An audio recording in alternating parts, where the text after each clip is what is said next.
फूल सिंह की पत्नी सुबह सुबह जल्दी उठकर नहा धोकर अपने सास ससुर जी को चाय पिलाने के लिए जाती है। वे सबसे पहले अपने ससुर जी को चाय पिलाती है, जो कि बाहर बालकनी में कुर्सी पर बैठे हुए थे।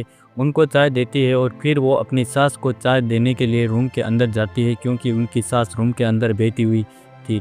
लेकिन उसकी सास उसे मना कर देती है कि मुझे अभी चाय नहीं पीनी है, तुम मेरे लिए थोड़ी देर बाद चाय लेके आना। और वो उसकी बहू थोड़ी देर बाद फिर से उनके लिए चाय लेकर जाती है। तब तक वो इस दुनिया को अलविदा कह चुकी थी।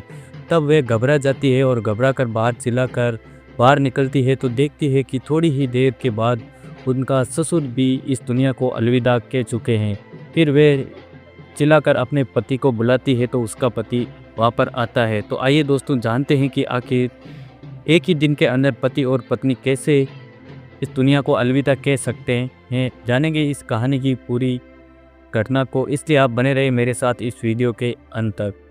दोस्तों आज की जो सच्ची कहानी है वह हरियाणा के रेवाड़ी ज़िले के पिथन गांव की है, जहां पर दिलीप सिंह, जिनकी उम्र लगभग 93 यानी 93 वर्ष की थी, और उनका परिवार काफ़ी बड़ा था। उनके परिवार में उनकी पत्नी सुरजी देवी, जिनकी उम्र लगभग 90 वर्ष थी, और उनके परिवार में 2 बेटे, 2 बहुएँ और 3 बेटियां थी, और साथ ही उनके परिवार में 3 पोते और 4 परपोते भी थे। इस प्रकार से उनका परिवार काफ़ी बड़ा था और वे अपने खुशहाल परिवार की ज़िंदगी के साथ में जी रहे होते हैं। दिलीप सिंह के बड़े बेटे, जिनका नाम राजेंद्र सिंह था और जो कि सेना में भर्ती थे, लेकिन 20 साल पहले ही उनकी मौत हो चुकी थी। और उनका छोटा बेटा फूल सिंह, जो कि खेतीबाड़ी का कामकाज किया करता था और अन्य कामों को करके अपने घर परिवार को चलाया करता था, और इस प्रकार से उनका परिवार खुशहाल जी रहा होता है।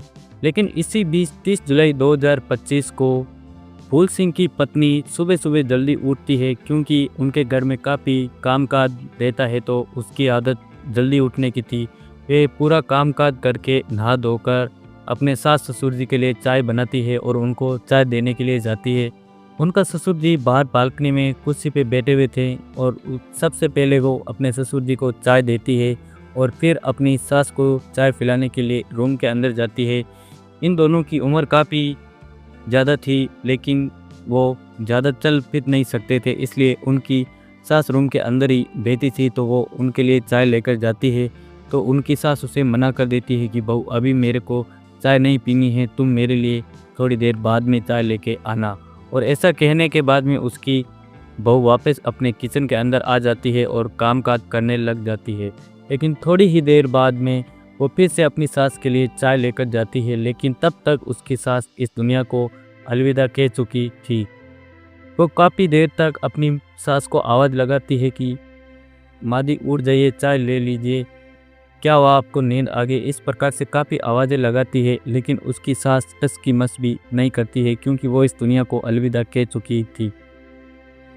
काफ़ी आवाज़ लगाने के बाद भी उसकी सास नहीं जगती है, तो वह फिर पकड़कर उनको उठाने की कोशिश करती है, लेकिन उसके अंदर कोई भी हलचल नहीं रहती है। तो उन्हें पता चल जाता है कि अब उनकी सास इस दुनिया में नहीं रही है, तो वे चिल्लाकर बाहर आती है और अपने पति को बुलाती है।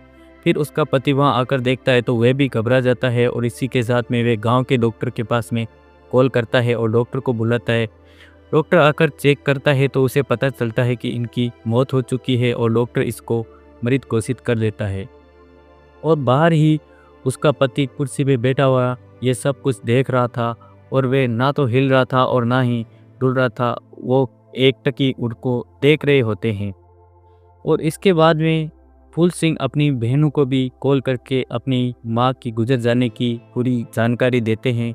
तो उनकी बहनें भी वहाँ पहुँचती है, लेकिन उनकी बहनें वहाँ पहुँचती उनसे पहले ही उनके पिता इस दुनिया को अलविदा कह चुके थे। अब जब परिवार वालों को इसका बारे में पता चलता है कि पति और पत्नी दोनों ने एक ही टाइम यानी आधे घंटे के अंदर अंदर ही दोनों ने इस दुनिया को अलविदा कह दिया, आखिर ऐसा ये कैसा चमत्कार हुए, तो सभी में एक अलग ही फीलिंग होने लगी कि आखिर इतने भी प्यार करने वाले इस दुनिया में अभी भी जिंदा थे, लेकिन अभी पति और पत्नी एक ही साथ इस दुनिया को अलविदा कहकर एक बड़ी ही मिसाइल कायम करके चले गए हैं।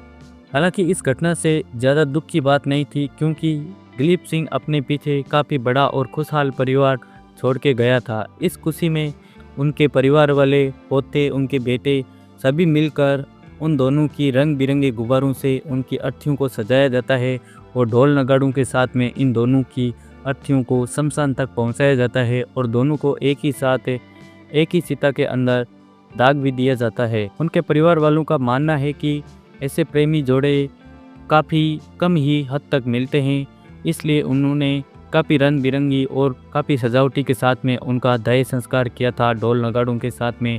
और काफ़ी लोग भी एकत्रित हुए थे, जो कि हर किसी के मन में यही सवाल जवाब उठ रहा था कि आज की दुनिया में भी ऐसे लोग हैं जो एक पति अपनी पत्नी के लिए जान तक दे देता है और पता भी नहीं चलता है, और वे एक सदमे के अंदर ही वो अपनी पति के और पत्नी के एक दूसरे के साथ में इस दुनिया को छोड़कर चले जाते हैं। तो दोस्तों, आज की कहानी बस यहीं तक थी।